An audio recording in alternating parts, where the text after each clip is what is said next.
আসসালামু আলাইকুম রহমতুল্লাহ। খামার হিসাবে কিংবা আপনি উদ্যোক্তা হিসাবে যদি লাভ করতে চান, যত চেষ্টা করবেন খরচ কমিয়ে এবং কি আপনি খরচ কমিয়ে উৎপাদন বাড়ানোর জন্য।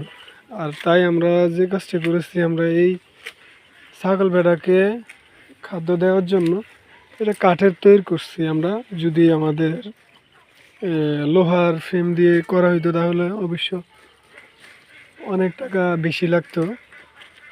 এটা আমাদের পরিত্যক্ত কাঠগুলো পরে থাকার কারণে আমরা এগুলো দিয়ে ভেড়ার জন্য বানাইছি।